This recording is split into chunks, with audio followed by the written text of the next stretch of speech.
Good morning class 10th। आपके exam को देखते हुए मैं आपको व्याकरण का संक्षिप्त रिवीजन करवा रही हूँ, क्योंकि बच्चों व्याकरण में आपके बहुत सारे पार्ट हैं और उनको पढ़ाने में करीब करीब मुझे लगता है 10 क्लास लगी थी या 12 क्लास है उनकी।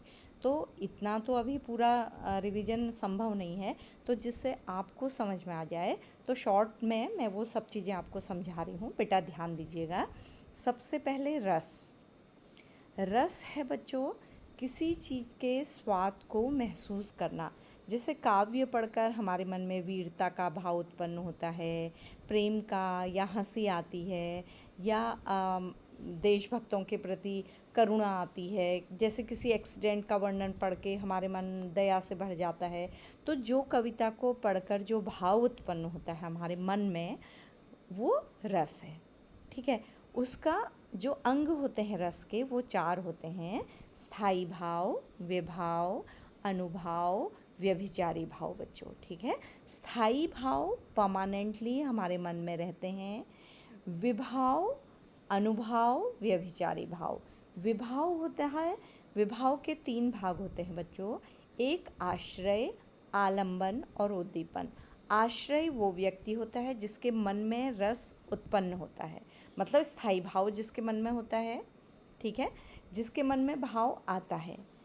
आलंबन विभाव होता है जिसको देखकर रस की स्थिति होती है, ठीक है। और उद्दीपन वो होता है सराउंडिंग्स, परिस्थितियाँ। अनुभाव है इन दोनों के पश्चात। जैसे हमारे मन में वीरता उत्पन्न होगी तो हम वीरता के गीत गाएंगे, या दुश्मन को मारने की कोशिश करेंगे, तलवार को चमकाएंगे, धनुष को तैयार करेंगे। तो ये अनुभाव है। व्यभिचारी भाव होते हैं, मनुष्य अस्थिर होता है बच्चों। जैसे हम एक काम कर रहे होते हैं, जैसे आप कभी एग्ज़ाम भी दे रहे होंगे तो अचानक हमें कोई चीज़ घर की याद आ जाएगी, कभी हंसी आने लगती है, कभी डर लगने लगता है, कभी कॉन्फिडेंस आने लगता है। तो छोटे छोटे बदलने वाले भाव व्यभिचारी भाव कहलाते हैं। तो रस के ये 4 अंग हैं, ठीक है। अब आपके लिए मैंने अगला एक देखिए सेंटेंस लिखा है, छोटा सा आपको दिखाई दे रहा होगा स्क्रीन पर। रहा, शो, कोऊ, भजू, विनी। ये समझिए आप फॉर्मूला है रस और उसके स्थायी भावों को याद करने का। देखिएगा, इसको आप याद कर लीजिएगा, रहा, शो, कोऊ, भजू, विनी, ऐसे याद कर लीजिएगा तो याद हो जाएगा आपको। तो आप इसको क्या क्या मैंने क्यों बनाया है देखिए। रति, हास, शोक, क्रोध, उत्साह, भय, जुगुप्सा, विस्मय, निर्वेद। देखिए, अगर ये मेरे सामने नहीं हो ना तो लगातार रसों के स्थायी भाव मैं भी नहीं बोल पाऊँगी, लेकिन ये फॉर्मूला सामने रहता है तो सारे स्थायी भाव एक एक करके हमें समझ में आ जाते हैं। तो सबसे पहले आप इसको याद करिएगा, क्योंकि 9 रसों के नाम और उनके 9 स्थायी भाव आपको याद होने चाहिए लगातार, ठीक है। तो उनसे जो रस निकलते हैं, रति से श्रृंगार, हास्य से हास्य, शोक से करुण, क्रोध से रौद्र, उत्साह से वीर, भय भयानक, जुगुप्सा विभत्स, विस्मय अद्भुत, निर्वेद शांत। ठीक है। तो ये आपके 9 रस हो गए। 1 2 3 4 5 6 7 8 ही लिखे हैं बच्चों यहाँ पर, मैंने मुझसे टाइपिंग मिस्टेक हो गई है, तो आपको इसमें एक नहीं दिख रहा है, हास्य। ठीक है, दूसरा रस इसमें नहीं लिखा हुआ है, अभी अभी मैंने टाइप किया है तो जल्दी में किया है बच्चों, तो देख लीजिएगा आप, यहाँ पर हास्य भी लिख लीजिएगा। तो रहा, शो, को, बहुजुविनी करने से आपके सारे रस भी याद हो जाएंगे आपको और स्थायी भाव याद हो जाएंगे। क्योंकि इस समय छोटे प्रश्न आएंगे तो आ सकता है कि वीर रस का स्थायी भाव क्या है, करुण रस का स्थायी भाव क्या है, तो आपको कैसे याद हो पाएंगे, इस तरीके से याद हो जाएंगे। उसके पश्चात हमारे 2 रस और होते हैं। वात्सल्य रस, जिसका स्थायी भाव होता है संतान विषयक रति या प्रेम, रति का मतलब होता है प्रेम। और भक्ति रस, ईश्वर विषयक रति, मतलब ईश्वर से प्रेम, ठीक है, इसका स्थायी भाव है। ठीक। आपके सिलेबस में श्रृंगार, हास्य, वीर, करुण, भयानक और शांत रस हैं जो मैंने कक्षा में आपको पढ़ाए हुए हैं अच्छी तरह से। ठीक है, उनको एक बार और देखिएगा। और बिल्कुल शॉर्ट में देखिए, श्रृंगार रस के उदाहरण को आप कैसे पहचानेंगे। श्रृंगार के दो भाग होते हैं, ये भी आ सकता है श्रृंगार दो प्रकार का होता है, वियोग श्रृंगार, संयोग श्रृंगार। इसके लिए प्रश्न इस तरह से भी आ सकता है कि ये सच है या गलत है, तो क्या है, सही है। अगर मैं लिखूँ श्रृंगार एक ही प्रकार का होता है तो ये वाक्य क्या है, गलत है। ठीक है, श्रृंगार में बच्चों पति पत्नी या प्रेमी प्रेमिका के प्रेम का वर्णन होता है, एक वर्णन मिलन के प्रसंग में होता है, एक वर्णन बिछड़ने के पक्ष में होता है। तो एक को संयोग श्रृंगार कहते हैं जहाँ नायक और नायिका साथ होते हैं, एक को वियोग श्रृंगार कहते हैं जहाँ नायक और नायिका अलग होते हैं। Is that clear. तो अगर बिछड़ने का वर्णन है, कोई नायक की याद में रो रहा है, उसको याद कर रहा है, नायक पास नहीं है, तो वियोग श्रृंगार। नायक और नायिका साथ हैं तो संयोग श्रृंगार। जैसे सूर के पद आपने पढ़े हैं, वियोग श्रृंगार पर आधारित हैं क्योंकि कृष्ण वहाँ पर नहीं है। हास्य, जिन भावों से हंसाने का प्रयत्न किया जाता है। वीर, उत्साह की बात, देश प्रेम की बात। करुण, दुर्घटना की बात, मृत्यु की बात, शोक की बातें। भयानक, भय, किसी चीज़ को देखकर भय लगना। जैसे मैंने आपको उदाहरण बताया था, शेर और अजगर को देखकर जो बटोही था रास्ता चलने वाला, वो बेहोश हो गया था। शांत, ये दुनिया व्यर्थ है, इस दुनिया में कुछ नहीं रखा है, हमें दुनिया को छोड़ देना चाहिए। इस तरह की बातें या ज्ञान की बातें, इस तरह की बातें शांत रस में आती हैं, तो इससे आपको पहचानना भी आ जाएगा। तो ध्यान दीजिएगा, छोटी छोटी बातों पर फिर सुन लीजिएगा। आप कभी मैथ्स करने के बाद वॉक कर रहे हो ना, कान पर लगाइएगा और इस मोबाइल को पॉकेट में रखकर घूमते हुए भी, वॉक करते हुए भी आप सुन लीजिएगा। क्योंकि बच्चों मुझे लगता है कि आप लोगों को थोड़ा फिजिकल फिटनेस की भी ज़रूरत होती है इस टाइम पर। मैं भी कभी कभी ऐसा ही करती हूँ, जैसे क्लास में कुछ पढ़ाया, उसको सुनना हो कि कंटेंट कैसा है, तो आपने स्पीकर कान पर लगा लिए और सुनते रहे, स्पीकर पर रख दिया, सुनते रहे। तो इस तरह से आप सुन के भी तैयार कर सकते हैं। अब बच्चों हमारा दूसरा टर्म है, आज मैंने बहुत छोटे छोटे नोट्स बनाए हैं, रचना के आधार पर वाक्य भेद। इसको पढ़ाने भी मैंने 2 दिन लगाए हैं, लेकिन आज मैं आपको बिल्कुल सरल तौर पर बता रही हूँ। सुनिएगा कि रचना के आधार पर वाक्य भेद का मतलब है स्ट्रक्चर, कैसे बना है वाक्य। अर्थ के आधार पर वाक्य भेद आपने 9th में पढ़े थे, उनको भूल जाइएगा नहीं तो गड़बड़ हो जाएगी। तो 3 भेद होते हैं, सरल या साधारण वाक्य, संयुक्त वाक्य, मिश्रित वाक्य बच्चों। ठीक है, साधारण वाक्य का एक ही कर्ता होता है, एक ही क्रिया होती है। जैसे राम जा रहा है, लेकिन अगर हम कहें राम और श्याम जा रहे हैं तो भी एक ही कर्ता और एक ही क्रिया माना जाता है, क्योंकि कर्ता को समुच्चय बोधक से क्या कर दिया जाता है, जोड़ दिया जाता है। ठीक, अब है संयुक्त वाक्य। संयुक्त वाक्य में, सरल वाक्य में जैसे था राम और श्याम जा रहे हैं, तो इसको पता क्या करेंगे, राम जा रहा है तथा श्याम भी जा रहा है, मतलब 20 से समुच्चय बोधक से 2 अलग अलग वाक्यों को जोड़ देते हैं। किसमें बच्चों, संयुक्त वाक्य में। तो यदि आपके सामने और, तथा, परंतु, लेकिन इससे जुड़े हुए 2 अलग अलग वाक्य आए मिले हुए, तो वो कौन से वाक्य होंगे, संयुक्त वाक्य। ठीक है, उनको बदलने के लिए भी दिया जा सकता है कि बदलता हुआ वाक्य छांटिए। तो जैसे सरल वाक्य है कि राम घर पर रहकर खाना खाता है, तो ये सरल वाक्य है। ठीक है, अब हमें इसे संयुक्त वाक्य में बदलना होगा, तो हम लिखेंगे राम घर पर रहता है और खाना खाता है। तो और से हमने 2 अलग अलग वाक्यों को क्या कर दिया, जोड़ दिया। ठीक है, अब है मिश्रित वाक्य। मिश्रित वाक्य शर्त की तरह शुरू होते हैं, जैसे जब राम घर पर होता है तब वह खाना खाता है। एक ही वाक्य को बदल के दिखा रही हूँ मैं आपको। ठीक है, मेरी माँ कर्मशील हैं और वो दिन भर काम करती हैं। ये कौन सा वाक्य हुआ बताइए, संयुक्त वाक्य। ठीक है, अब अगर इसको सरल में बदलना हो तो होगा मेरी कर्मशील माँ दिन भर काम करती हैं। ठीक है, अगर मिश्रित वाक्य में बदलना होगा तो मेरी माँ इतनी कर्मशील हैं कि दिन भर काम करती हैं। की से 2 अलग अलग सेंटेंस बना दिए हमने, और एक सेंटेंस एक पर क्या हो गया, डिपेंड हो गया, तो ये मिश्रित वाक्य हो गया बच्चों। इतना समझ में आ गया होगा बच्चों को अच्छी तरह से। तो ये 3 तरह के वाक्य आपको या तो बदलने के लिए ऑप्शन आएंगे, या पूछा जाएगा कि ये कौन सा वाक्य है, नीचे ऑप्शन सारे होंगे। तो समझिएगा अच्छी तरह से। सरल वाक्य का एक ही कर्ता एक ही क्रिया।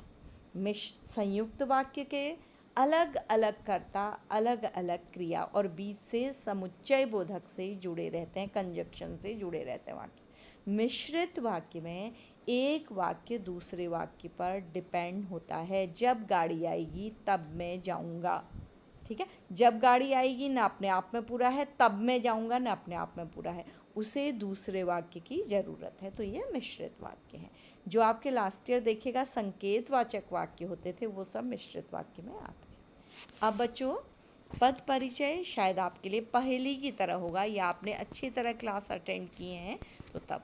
पद परिचय है क्या? पद का मतलब शब्द। जब वो कोई शब्द वाक्य में प्रयोग होता है बच्चों, वो शब्द नहीं रहता, क्या बन जाता है? पद। क्योंकि वो व्याकरण में एक विशेष महत्व रखता है। अब क्या महत्व रखता है?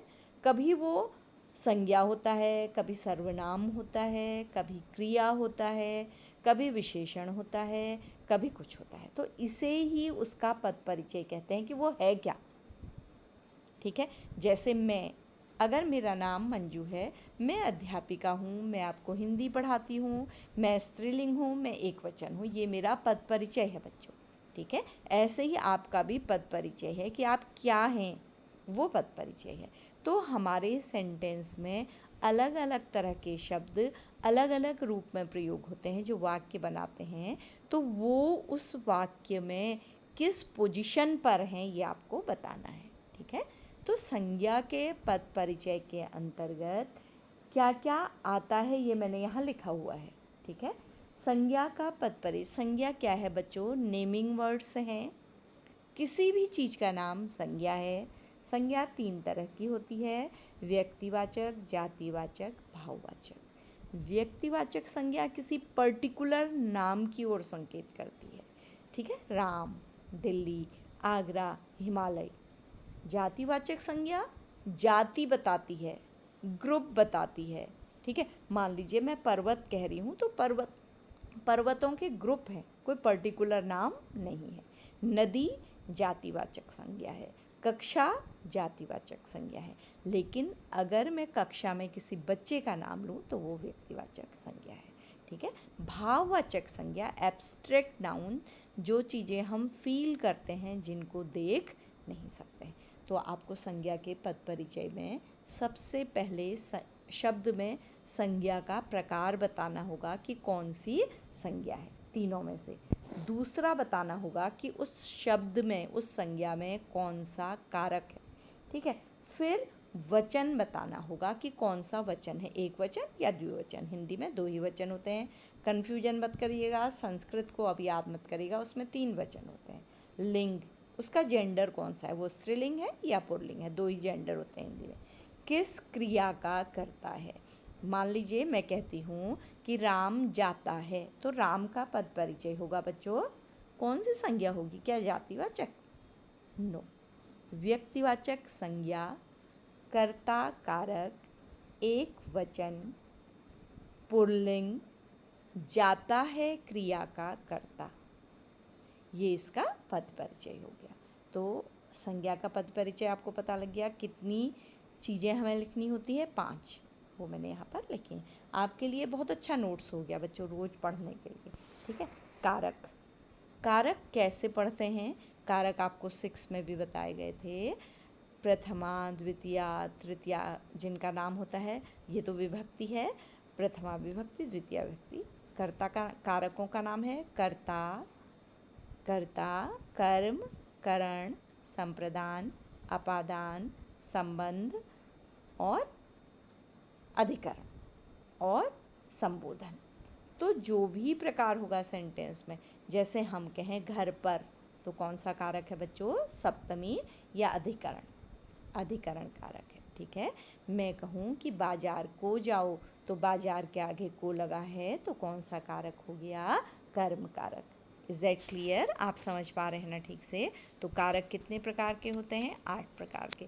तो सेंटेंस में जैसे है दिल्ली को देखो, दिल्ली का पद परिचय करना है, तो दिल्ली यहाँ पर कौन सा कारक है? कर्म कारक, क्योंकि वो हमारा टारगेट है, ठीक है।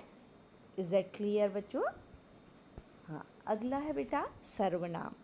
सर्वनाम वो शब्द होते हैं जो संज्ञा शब्दों के बदले प्रयोग किए जाते हैं। जैसे राम जाता है के बदले अगर मैं कहूँ वह जाता है, तो वह क्या है? सर्वनाम है। तो सर्वनाम के भी भेद होते हैं बच्चों। पुरुषवाचक सर्वनाम जो वह, वे, मैं, जो प्रथम पुरुष, मध्यम पुरुष, उत्तम पुरुष में आते हैं, जो बोलने वाला, सुनने वाला तथा जिसके बारे में बात की जाती है उनके लिए प्रयोग होते हैं। निश्चयवाचक सर्वनाम होता है कि इतना जी, मतलब जिसमें चीज़ें क्या होती हैं, एकदम क्लियर रहती हैं, कि जो हमें बताता है कि 5 बच्चे, अगर मैं कहूँ कि वो जा रहा है, तो क्लियर है, हम एक बच्चे के लिए कह रहे हैं कि वो जा रहा है। ठीक है। अनिश्चयवाचक सर्वनाम कुछ बच्चे पढ़ रहे हैं, कुछ खाया है मैंने, जहाँ हमें क्लियर नहीं है। संबंधवाचक सर्वनाम यह वही व्यक्ति है जिसने, संबंधवाचक सर्वनाम में एक सेंटेंस में 2 सर्वनाम प्रयोग होते हैं। प्रश्नवाचक सर्वनाम कौन आया था, किसने खाया। निजवाचक सर्वनाम मैं अपना काम कर सकता हूँ, अपने लिए ही प्रयोग किया जाता है। ठीक है, तो ये क्लियर हो गया होगा आपके सामने। अब सर्वनाम के पद परिचय में कितनी चीज़ें होती हैं? 5 चीज़ें। सर्वनाम का भेद कौन सा है, उसका लिंग क्या है, जैसे वह जा रही है, वह का लिंग क्या हो गया? स्त्रीलिंग। और वह जा रहा है तो लिंग क्या हो गया? पुल्लिंग। वचन, वह जा रहा है, एक वचन। कारक, वह क्या है? कर्ता कारक है। क्रिया के साथ संबंध, जा रहा है क्रिया से संबंधित। क्लियर? विशेषण है जब हम वाक्य में किसी शब्द की विशेषता बताते हैं तो उसे विशेषण कहते हैं। राम बुद्धिमान है, किसकी विशेषता बताई जा रही है? राम की। और विशेषण क्या है इसमें? बुद्धिमान। तो राम यहाँ पर विशेष्य है बच्चों, और बुद्धिमान क्या है? विशेषण है। ये भी आपको पद परिचय में बताना पड़ेगा कि विशेषण क्या है और विशेष्य क्या है। ठीक है। अब विशेषण कितने प्रकार के होते हैं देखिए। गुणवाचक, जिसमें रंग, रूप, गुण, दोष सब बताए जाते हैं। परिमाणवाचक, नाप तौल बताई जाती है। संख्यावाचक 3, 4, 5 ये संख्या होती हैं। सार्वनामिक, ये लड़का जा रहा है, जब हम कहते हैं ये जा रहा है तो ये सर्वनाम होता है निश्चयवाचक। और जब हम कहते हैं ये लड़का जा रहा है तो क्या हो जाता है? वो सार्वनामिक विशेषण हो जाता है। बच्चों ध्यान दीजिएगा, सर्वनाम कब होता है? जब सर्वनाम अकेला प्रयोग होता है। तुम जा रहे हो, वह जा रहा है। अगर मैं कह दूं वह लड़का जा रहा है तो सार्वनामिक विशेषण हो जाता है। जब कब सर्वनाम के साथ संज्ञा भी प्रयोग की जाती है तब क्या हो जाता है? वो सार्वनामिक विशेषण बन जाता है। ठीक है। अगला है बच्चों, पद परिचय में विशेषण के क्या क्या होता है? विशेषण का भेद लिखना होता है। कौन सा है? लिंग लिखना होता है। लड़का अच्छा है तो पुल्लिंग है, लड़की अच्छी है तो क्या हो गया? स्त्रीलिंग है। वचन किसके लिए लिख रहे हैं हम? लड़के अच्छे हैं तो बहुवचन हो गया। लड़की अच्छी है तो क्या हो गया? एक वचन हो गया।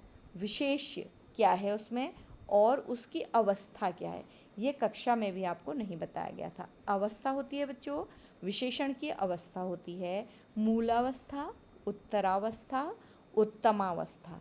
जैसे अच्छा मूलावस्था, उससे अच्छा उत्तरावस्था, सबसे अच्छा उत्तमावस्था। इसके लिए हिंदी में इस तरह से भी शब्द आते हैं, सुंदर, सुंदरतर, सुंदरतम। ठीक है, ये इंग्लिश में भी होता है बच्चों। गुड, बेटर, बेस्ट, ये आप इंग्लिश में भी पढ़ते हैं तो वही चीज़ है। अवस्था विशेषण की भी आपको सेंटेंस में लिखना होगा। जैसे दिल्ली सब शहरों में श्रेष्ठ है, तो श्रेष्ठ कौन सा विशेषण हुआ? गुणवाचक विशेषण हुआ और उसकी अवस्था क्या हुई? उत्तम अवस्था। Is that clear? देन विशेषण की अवस्थाएं मैंने बता दिया आपको। अब हम आते हैं अगला क्रिया के पद परिचय में। क्रिया डूइंग वर्ड्स हैं जिनसे काम का करना या होना पाया जाता है, जैसे जा रहा है, खा रहा है, सो रहे हैं, पी रहे हैं, मैं पढ़ा रही हूँ, आप पढ़ रहे हैं, ये सब क्रिया है। अब क्रिया के दो भेद होते हैं, अकर्मक और सकर्मक। शब्द में ही छिपा है। कर्म के बिना यानी कि अकर्मक क्रिया, कर्म के साथ यानी कि सकर्मक क्रिया। मैं पुस्तक पढ़ती हूँ, कर्म हमारा साथ है सेंटेंस में पुस्तक, तो सकर्मक क्रिया। मैं पढ़ती हूँ, कर्म गायब हो गया तो अकर्मक क्रिया। इज दैट क्लियर बच्चों? वह दिल्ली जा रहा है, सकर्मक क्रिया, वह जा रहा है, अकर्मक क्रिया। ठीक है, बिल्कुल क्लियर रखिएगा, बार बार सुनिएगा इसको तो तैयार हो जाएगा। अब हमें एक चीज़ और करनी है। जब मैंने क्रिया पढ़ाई थी तो वाच्य मैंने नहीं पढ़ाया था, क्योंकि वाच्य आपका अलग से लेसन है, लेकिन पद परिचय में आपको क्रिया का वाच्य भी लिखना होता है। क्रिया के क्या क्या वाच्य होते हैं? कर्तृवाच्य, कर्मवाच्य, भाववाच्य। ठीक है, तो कर्तृवाच्य क्या होता है? जिसमें क्रिया कर्ता पर आधारित होती है, जैसे राम जाता है। क्रिया सीधे किस पर आधारित है? राम पर। राम जाता है, राम पुल्लिंग है तो क्रिया भी क्या है? पुल्लिंग है। तो किस पर डिपेंड है क्रिया? हमारे कर्ता पर। ठीक है, कर्मवाच्य है राम द्वारा जाया जाता है। यहाँ पर राम को गौड़ कर दिया गया है, कम महत्व का बना दिया गया है, तो यहाँ पर क्या हो गया है? कर्मवाच्य हो गया है। ठीक है, जैसे मैं कहूँ कि राम पढ़ता है, तो सीधे सीधे क्रिया किस पर आधारित है? राम पर। लेकिन मैं कहूँ और ये भी कहूँ कि राम पुस्तक पढ़ता है, तो भी क्या है? कर्तृवाच्य। और अगर मैं कहूँ राम के द्वारा पुस्तक पढ़ी जाती है, अब देखिए क्रिया बदल गई है, राम पुल्लिंग है लेकिन क्रिया किसके अकॉर्डिंग हो गई है? पुस्तक के। पुस्तक क्या है? कर्म है, तो ये क्रिया क्या हो गई? कर्मवाच्य में हो गई। ठीक है, भाववाच्य में ज़्यादातर नेगेटिव सेंटेंस आते हैं, और भाववाच्य की एक पहचान है बच्चों, उसमें कर्म नहीं होता है। जैसे होगा कि राम के द्वारा नहीं पढ़ा जा सकता, या राम से चला नहीं जा सकता, राम से खाया नहीं जा सकता, कर्म होता ही नहीं है वाक्य में। तो ये कौन सा वाक्य है? जहाँ भाव की प्रधानता होती है, ज़्यादातर नेगेटिव सेंटेंस होते हैं, वहाँ क्या होता है? भाववाच्य होता है। तो आपको दो तरह से आता है, एक तो वाक्यों को बदलना आता है, एक वाक्यों को पहचानना आता है। ठीक है, तो अगला है वाच्य वाला लेसन आपको फिर से पूरा विस्तार से भी पढ़ाया जाएगा बच्चों। तो हमारे क्रिया में पद परिचय में क्या क्या पॉइंट्स आते हैं? क्रिया के भेद, सकर्मक है अकर्मक, उसका लिंग कौन सा है? सीता जा रही है, स्त्रीलिंग है, राम जा रहा है, पुल्लिंग है। वचन कौन सा है? लड़के जा रहे हैं, बहुवचन है, लड़का जा रहा है, पुल्लिंग है। काल कौन सा है? जा रहा है, वर्तमान काल है, जा रहे थे भूतकाल है, और जाएंगे भविष्य काल है। किस कर्ता और कर्म से संबंधित है? तो आपकी क्रिया किससे संबंधित है? ठीक है, और उसका वाच्य कौन सा है? वाच्य जो मैंने आपको अभी अभी बताया था, पिछले लेसन में मैंने नहीं बताया था। ठीक है, अब अगला हमारा आता है बच्चों क्रिया विशेषण। क्रिया विशेषण का मतलब होता है वो शब्द जो क्रिया की विशेषता बताते हैं। जैसे राम चलता है तो क्रिया हो गई, राम धीरे धीरे चलता है, ये क्या हो गया? क्रिया विशेषण। राम वहाँ को जाता है, वहाँ को, ये विशेषता हो गई। तो कालवाचक होते हैं, राम परसों जाएगा, राम कल जाएगा, राम महीने भर बाद जाएगा, जिसमें समय की बात की जाती है। स्थानवाचक, राम ऊपर सीढ़ियों पर चलता है, तो ऊपर क्या हो गया? क्रिया की विशेषता है। राम दाएं बाएं देखता है, देखने की विशेषता क्या है? दाएं बाएं। रीतिवाचक, धीरे धीरे, जल्दी, अकस्मात, झटपट, ये सब रीतिवाचक विशेषण होते हैं। परिमाणवाचक, थोड़ा, कम, ज़्यादा, जैसे मैं कहूँ वह ज़्यादा खाता है, तो ज़्यादा क्या उसकी बता रहा है? परिमाण बता रहा है, तो परिमाणवाचक क्रिया विशेषण हो गया ये। ठीक है,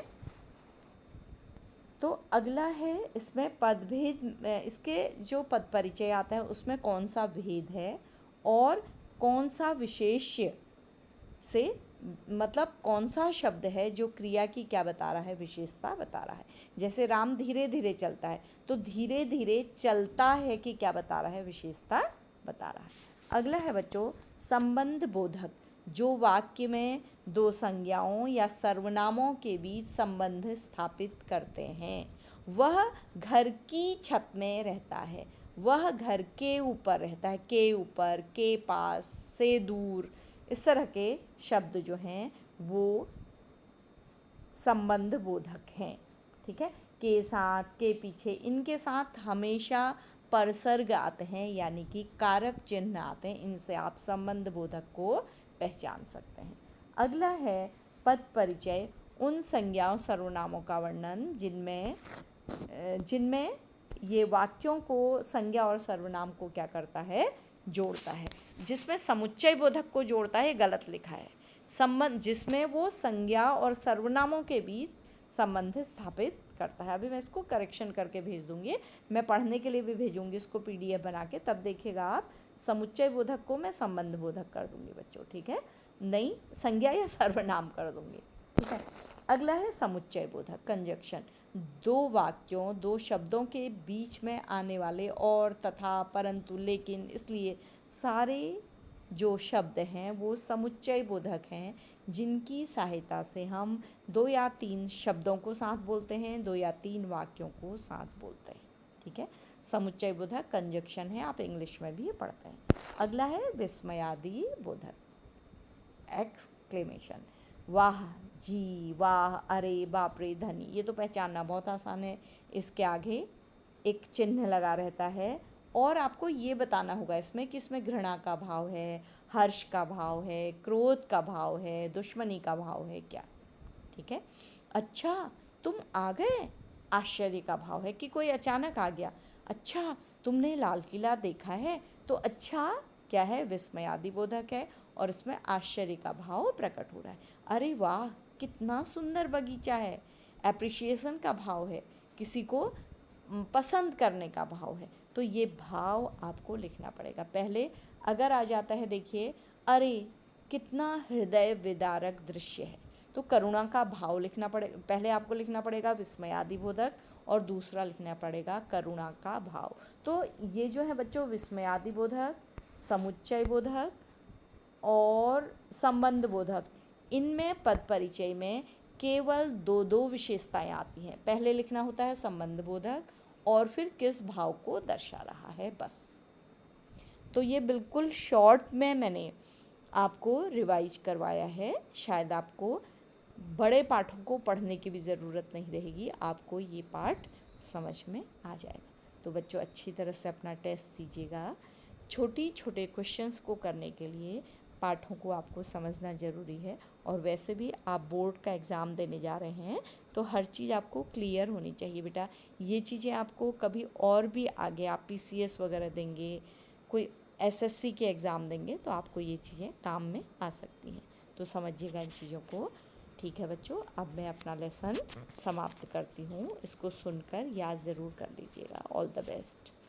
थैंक यू बच्चों।